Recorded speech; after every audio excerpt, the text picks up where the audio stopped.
A continuación, recibimos a la doctora Araceli Gallardo Arriaga, anestesióloga adscrita a la UNAM. Ella es médico egresada de la Facultad de Medicina de la Universidad Autónoma de Nuevo León.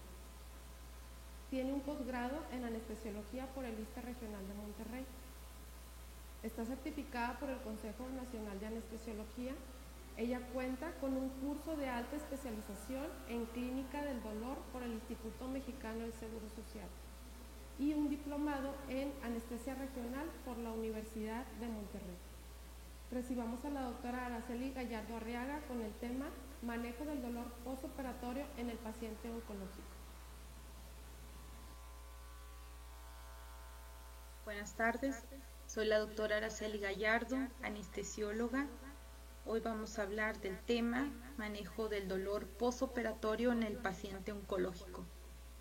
Pero primero quiero agradecer al comité organizador del simposio conmemorativo por la invitación para hablar de este tema. Vamos a empezar. Un paciente oncológico que llega a cirugía, muchas de las veces es un paciente difícil de abordar. Nosotros debemos de planear qué estrategias vamos a utilizar para el abordaje de este paciente. Debemos de preguntarnos qué puedo hacer yo para mejorar las condiciones del paciente. ¿Cuáles son nuestros recursos? ¿Con qué recursos cuenta mi hospital para yo ofrecerle al paciente? ¿Cuáles son las estrategias que sean con base, con evidencia científica? ¿Cuáles existen? ¿Cuáles conozco por las actualizaciones que yo tenga? Y en cuáles son las que tengo habilidad para ofrecer a mi paciente. Es un reto tratar este tipo de pacientes. La cirugía oncológica es de alta complejidad. Entonces el adecuado control del dolor es muy importante. Utilizar las estrategias que ya planeé para mantener esta balanza en equilibrio. En cuanto a epidemiología, el dolor oncológico lo podemos encontrar al momento del diagnóstico en aproximadamente un 30%. Cuando ya existe invasión tumoral a las estructuras adyacentes, existen un 70%. Cuando existen procedimientos diagnósticos como biopsias o terapéuticos como radioterapia, existen un 20%. En síndromes inducidos por neoplasia lo podemos encontrar en un 10%. Y ya en etapas finales o en enfermedad terminal va de un 70 hasta un 90%. Entonces, como vemos, el dolor acompaña al paciente oncológico durante prácticamente toda la evolución de la enfermedad. La valoración preoperatoria minuciosa que nosotros podamos hacer es de suma importancia. ¿Por qué? Porque los pacientes muchas veces ya llegan con nosotros con una alteración en el estado mental, con patologías como hipertensión intracraneal, con comorbilidades de insuficiencia renal y o hepática. Muchas veces llegan con derrame pleural, con coagulopatías, con metástasis, síndromes paraneoplásicos. Entonces, el conocimiento, la valoración preoperatoria de nuestro paciente nosotros nos define para determinar el mejor tratamiento y qué procedimiento anestésico es el mejor para utilizar en este tipo de pacientes, además del planteamiento en el periodo postoperatorio. Debemos de conocer qué tipo de cáncer tiene nuestro paciente, qué tipo y técnica quirúrgica va a ser utilizada en nuestro paciente. Obviamente no es lo mismo una cirugía oncológica laparoscópica o una cirugía mínimamente invasiva que una laparotomía exploradora. ¿Qué terapia adyuvante se le puede dar al paciente? Si tiene dolor crónico o si tiene dolor postoperatorio más el dolor crónico que ya tenía, pues nos desencadena un dolor crónico agudizado. Durante la cirugía hay cierta liberación de sustancias algogénicas. Por ejemplo, en la piel también hay daños de nervios cutáneos, estimulación localizada, dolor neuropático. En la cirugía como componente somático también existe liberación de sustancias algogénicas. Hay una disminución del umbral nociceptivo, así como lesión axonal tanto en fascias como en músculos. Y a nivel visceral, pues los reflejos vegetativos que podemos encontrar. Entonces se ha demostrado que la resección quirúrgica de tumores provoca una liberación de sustancias cancerosas hacia la circulación, por lo que puede existir micrometástasis distantes del tumor en el momento de la cirugía. Hay una liberación de sustancias, mediadores químicos, transmisores y otros factores durante el procedimiento quirúrgico. Así tenemos células inmunes como las citocinas, encefalinas, endorfinas, agentes vasculares como la histamina y sustancia P, agentes de lesión tisular como la bradicinina, la histamina, factores de crecimiento nerviosos, factores del sistema nervioso simpático como la noradrenalina. Hay un sinfín de liberación de sustancias que tenemos que tomar en cuenta para nuestro planteamiento en cuanto a la analgesia multimodal.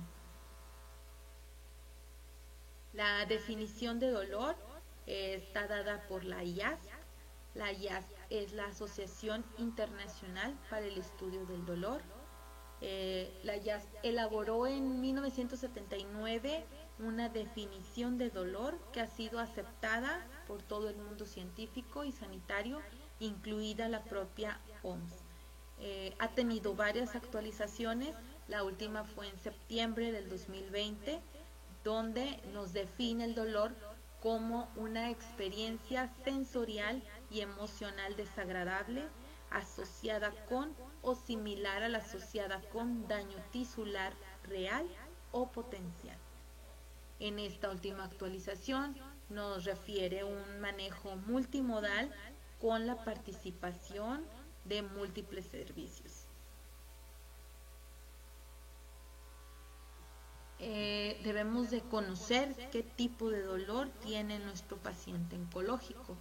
Si es el dolor posoperatorio propiamente dicho, si es un dolor condicionante por el crecimiento del tumor, si es un dolor somático, un dolor visceral, si es un dolor neuropático, si es un dolor crónico agudizado, el término como ya les había dicho, que es un paciente, un dolor que ya tiene tratamiento crónico, pero existe descontrol en este momento debido al periodo posoperatorio. Si es un dolor tipo irruptivo, que se ha dado en pacientes con dolor crónico, que es de inicio súbito y duración corta, si es incidental, idiopático, etc. Entonces debemos de conocer qué tipo de dolor tiene nuestro paciente. El dolor posoperatorio, la definición es que esté presente en un paciente que ha sido sometido a un procedimiento quirúrgico. Esto está dado por el trauma propio del procedimiento, pero también es resultado de las complicaciones que están relacionadas por el procedimiento quirúrgico.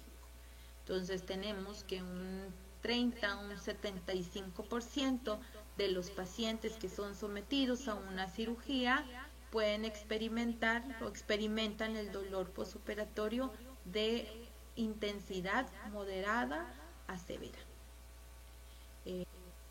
En México, el dolor agudo posoperatorio tiene una frecuencia aproximada de un 96%. El 62% lo refiere de intensidad moderado a severo.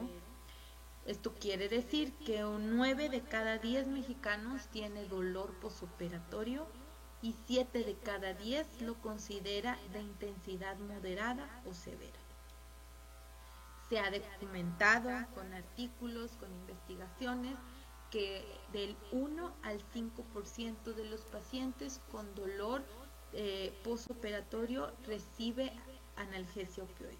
Entonces es un porcentaje muy bajo.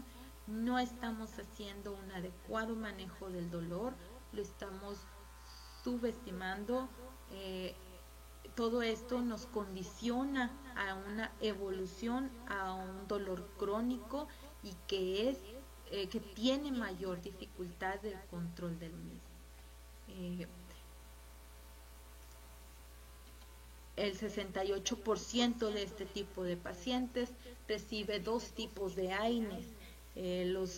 Esta es una práctica todavía muy comúnmente vista en muchos hospitales. El tratamiento, la mayoría de las veces, está dado por el mismo anestesiólogo, pero también por los médicos del servicio de cirugía o los residentes de ambos servicios. Entonces estamos, como dije, no estamos haciendo un adecuado manejo del dolor. Existen factores de riesgo para condicionar un dolor postoperatorio grave. Tenemos esta tabla donde podemos dividir en los diferentes periodos del perioperatorio. Los factores importantes en el periodo preoperatorio son el género femenino, la edad, que sean menores de 40 años, es un factor de riesgo importante, el índice de masa corporal, que sea mayor de 30, y también el dolor preoperatorio que tenga nuestro paciente hasta más de un mes antes de la cirugía, o el antecedente de dolor crónico, también son factores importantes de riesgo. Durante el periodo intraoperatorio, tanto la isquemia tisular como la lesión nerviosa son factores de riesgo importantes. Y en el postoperatorio, el descontrol del dolor propiamente dicho, complicaciones quirúrgicas como seromas, infecciones, hematomas, que condiciona tal vez a una reintervención, es definitivamente un factor de riesgo para el dolor postoperatorio. Tratamientos posterior a la cirugía como radioterapias o quimioterapias, incluso la depresión y ansiedad. Todos estos ya calificados como factores de riesgo importantes. ¿Qué consecuencias clínicas tiene el dolor? Son múltiples.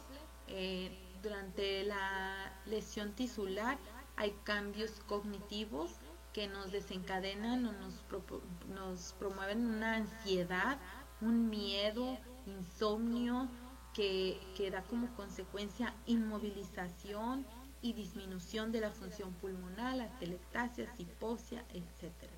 Hay cambios neurohumorales y plasticidad neuronal que nos condicionan a una hiperalgesia, a la vez nos da rigidez muscular, por lo tanto inmovilización, que nos puede llegar a dar hipoxia como resultado. Activación simpática con la liberación de renina y angiotensina, que nos provocan taquicardia, hipertensión, aumento del gasto cardíaco y por lo tanto aumento consumo de oxígeno, isquemia del miocardio, disminución del flujo sanguíneo, éstasis venosa, trombosis venosa como resultado. Y alteraciones neuroendocrinas como aumento del cortisol, aumento de la glicemia, aumento del catabolismo. Todo esto nos da una inmunosupresión importante, un mayor riesgo de infección y nos condiciona una mala evolución postoperatoria. Todo esto es una infinidad de consecuencias clínicas que nos proporciona el dolor. Lo que nosotros hagamos impacta en la evolución de la enfermedad de nuestro paciente, impacta en su recuperación y en la prevención del desarrollo de cronicidad del dolor. Además, algo importantísimo, impacta en los costos tanto del paciente como del mismo hospital y definitivamente impacta en el confort de nuestro paciente. Para el manejo del dolor, nosotros tenemos la escala analgésica de la OMS de primera instancia con 4 escalones. En el primer escalón utilizamos analgésicos no opioides como paracetamol o los AINES. En escalón 2, los opioides débiles como el tramadol. En el escalón número 3 tenemos los opioides potentes como la morfina, el fentanilo, la buprenorfina. Y en el escalón número 4, métodos invasivos, ya propiamente dichos. La mayoría de las guías nos establecen que la analgesia y anestesia neuraxial es el gold estándar. Se recomienda la combinación de anestésico local con un opioide por su eficacia analgésica aumentada. Además, muchas de las guías también nos recomiendan la infiltración de la herida quirúrgica con anestésico local. Y pues, como les digo, el gold standard en analgesia y anestesia y analgesia neuroaxial continua, pero a un nivel adecuado o apropiado para el tipo de cirugía que se le realice al paciente, pues se recomienda de rutina. Existen protocolos ERAS, que son protocolos de rehabilitación multimodal, donde tenemos protocolos de cuidados, tanto de ambulación temprana, de nutrición o programas de optimización. Entonces son protocolos ERAS ya específicamente para cada tipo de cirugía. Ya están bien establecidos los protocolos, solo falta pues que nosotros los revisemos según el tipo de procedimiento que se le realice al paciente. En las metas del protocolo ERAS son la analgesia multimodal, que es el manejo definitivo del dolor. Es reducir el estrés celular y hormonal debido a la cirugía, facilitar una movilización temprana, una respiración normal, una respiración fisiológica y que no sea condicionada por el dolor, además de un inicio de dieta vía oral lo antes posible. En cuanto a la analgesia multimodal, el fin de la analgesia multimodal es mejorar la sinergia o hacer sinergismo entre los medicamentos. Es la utilización o la combinación de analgésicos con diferentes mecanismos de acción o diferentes sitios de acción. El estímulo nociceptivo se procesa a 4 niveles. A grosso modo tenemos que es la transducción, transmisión, modulación y percepción. Entonces nosotros necesitamos conocer y manejar conocer los niveles del estímulo nociceptivo para nosotros saber qué tipo de medicamentos nos pueden beneficiar a cada nivel. Por ejemplo, tenemos la transducción, que nos ayudan los medicamentos tipo AINES, los esteroides, incluso los anestésicos locales, ya sean tópicos o, como habíamos dicho, los de manera de infiltración en la herida quirúrgica. Durante la transmisión, el gold estándar, como los bloqueos neuraxiales o la anestesia regional. En la modulación nos ayudan los analgésicos opioides, los AINES, la ketamina, los medicamentos alfa-2 delta, que vienen siendo los neuromoduladores como la pregabalina o gabapentina, y los alfa-2 agonistas. En la percepción nos ayudan los opioides, también los neuromoduladores, los alfa-2 agonistas y el paracetamol. Entonces, el dominio que nosotros tenemos del conocimiento del estímulo del dolor o las vías del dolor es sumamente importante para planear nuestra analgesia multimodal. El objetivo de la analgesia multimodal, como decía, es la potenciación de todos de estos medicamentos a dosis baja, todos, tanto del opioide, que se recomienda con dosis mínimas, más los analgésicos no opioides y adyuvantes. Es todo esto para mejorar la analgesia. Medicamentos también como lidocaína intravenosa, los bloqueos neuroaxiales, los bloqueos de nervios periféricos, los bloqueos interfaciales y los neuromoduladores, todos para mejorar la analgesia. Y como consecuencia disminuye los efectos adversos de todos los fármacos, principalmente de los opioides, que sean ya sean las náuseas, vómito, estreñimiento, somnolencia, incluso si nuestro paciente es consumidor crónico de opioides. Entonces, este es el objetivo de la analgesia multimodal. Tenemos múltiples artículos que nos hablan de analgesia multimodal. En específico, este nos habla del uso de AINES, de la recomendación del uso de AINES, siempre que sea posible. No hay evidencia que relacione los efectos de los AINES a corto plazo sobre la recurrencia del cáncer después de una cirugía mayor por cáncer. Al contrario, hay evidencia que nos puede beneficiar. ¿Cómo? Pues al utilizar este tipo de medicamentos utilizaríamos menos dosis de opioides o bajas dosis de opioides, y nos da un efecto proapoptótico que reduce la inflamación. Entonces puede ser un beneficio la utilización de AINES siempre que sea posible.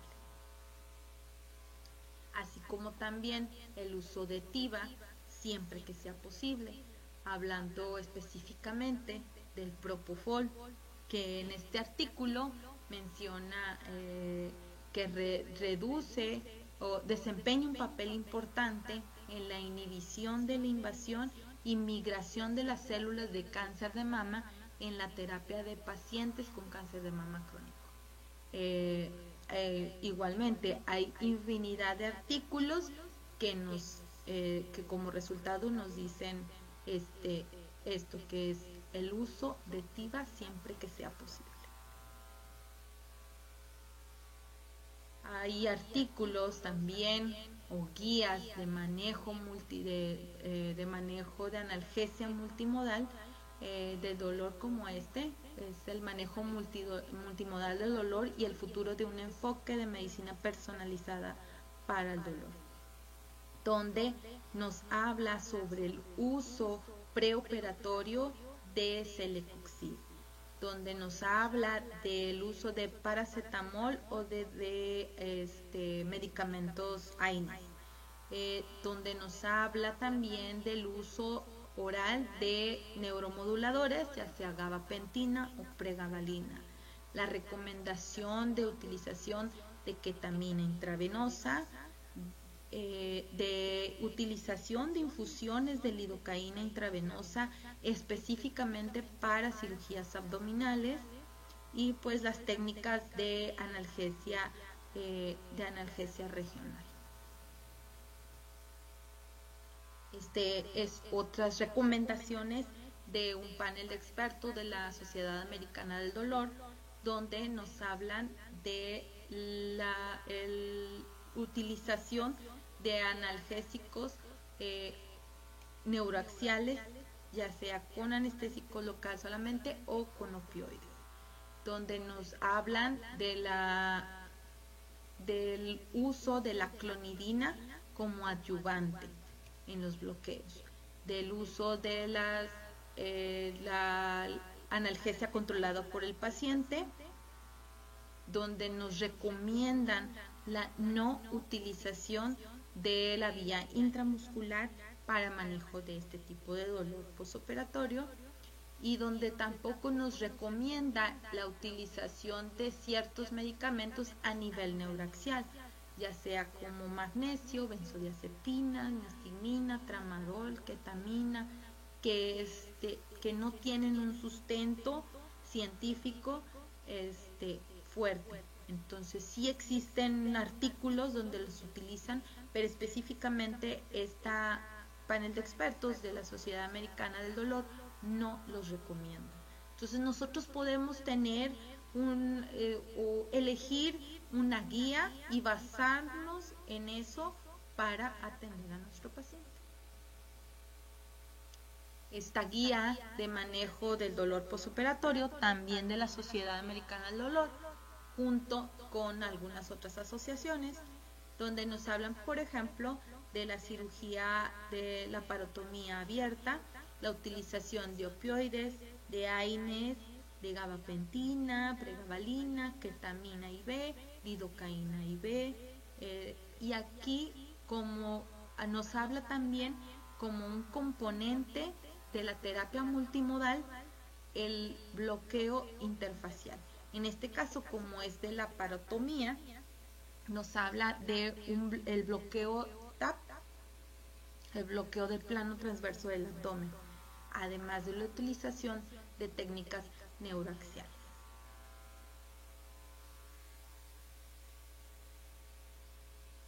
A continuación de esta guía nos habla también pues de los medicamentos sistémicos como el paracetamol y los AINES, las dosis que podríamos utilizar de estos medicamentos, del Celecoxib incluso, y las dosis de los neuromoduladores. La ketamina, la dosis recomendadas para utilización de ketamina IV. Vuelven a hablar de la lidocaína intravenosa, específicamente para cirugías abdominales y sus dosis. Las técnicas de anestesia regional y las técnicas de analgesia, también neuraxial, para ya sea dosis única o de manera continua. Entonces prácticamente tenemos a la mano diversas guías con las que podemos basarnos. En este auge del internet tenemos muchas plataformas que podemos consultar, como esta que es Prospect, se llama Prospect, que es parte de la Sociedad Europea de Anestesiología y del Tratamiento del Dolor. Prospect se llama, donde podemos nosotros fácilmente navegar por esta plataforma, donde nos ofrecen varios procedimientos. Yo aquí, por ejemplo, seleccioné la cirugía de mama y nos da varias recomendaciones, tanto del Prospect, las recomendaciones propias del Prospect, como las notas de dolor oncológico de mama, las recomendaciones durante los periodos pre y los intraoperatorios, las recomendaciones o intervenciones en el postoperatorio y también las intervenciones que no son recomendadas. Entonces es una plataforma muy fácil de utilizar, muy completa. Nosotros podemos escoger qué tipo de procedimientos quiero que me despliegue las recomendaciones, y es algo muy fácil de manejar y muy actualizada. Hablando de los bloqueos interfaciales, también como parte de la analgesia multimodal, pues tenemos que los mecanismos de acción que existen son varios. Está definido como el efecto local sobre los nociceptores dentro del plano o dentro del músculo adyacente y los compartimientos tisulares, la dispersión del anestésico local el bloqueo de conducción que está determinado por el anestésico local, alcanzando el objetivo, e incluso la absorción vascular del anestésico local y su efecto sistémico. En este caso, hablando por ejemplo de los sistemas de la cirugía de mama, tenemos el bloqueo de los nervios pectorales, específicamente hablando de los bloqueos PEC1, PEC2, en combinación con los bloqueos de nervios intercostales, que son el Brilma, o de un serrato, del músculo serrato, que podemos utilizar para cirugía de tórax, en este caso cirugía de mama. En cuanto al cirugías abdominales, tenemos al TAP, al bloqueo del plano transverso del abdomen, todo esto dado por mediante ecografía, así como también el bloqueo del elevador de la espina, ya sea para utilizarlo de manera unilateral en tórax para cirugía de mama, o si es abdominal, pudiera utilizarse de manera bilateral para cirugía de abdomen. ¿A qué conclusiones llegamos? Bueno, pues el dolor posquirúrgico crónico se asocia con un dolor posquirúrgico agudo mal controlado y ciertos tipos específicos de cirugía. Entonces es muy importante definir o saber qué tipo de cirugía y qué factores de riesgo tiene nuestro paciente para prevenir que el dolor posquirúrgico maltratado se convierta en un dolor crónico. Identificar los factores de riesgo, como les dije, es una necesidad apremiante. Utilización de técnicas de anestesia regional y modalidades multimodales son el gold estándar en prácticamente todas las guías. El tratamiento debe de realizarse durante las primeras horas. La valoración es continua e individualizada. Y pues apegarnos a guías de tratamiento. Ninguna guía de tratamiento es la mejor, ninguna guía de tratamiento es absolutamente completa. Tenemos muchas guías, tenemos el acceso, afortunadamente con el internet, el acceso de muchas de estas guías, de artículos.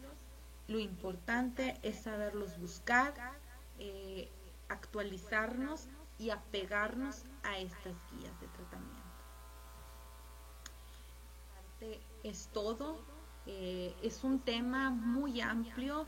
En realidad pues no me quise enfocar tanto en las dosis o de medicamentos y eso, porque las guías o los artículos ahí están. El caso es que nosotros seamos capaces de verlos, de tomarlos en cuenta y de ponerlos en práctica. Aquí están mis datos, si gustan pueden mandarme algún correo para poder pasar algunos de los artículos que les mostré y con todo gusto se los hago llegar. Muchas gracias.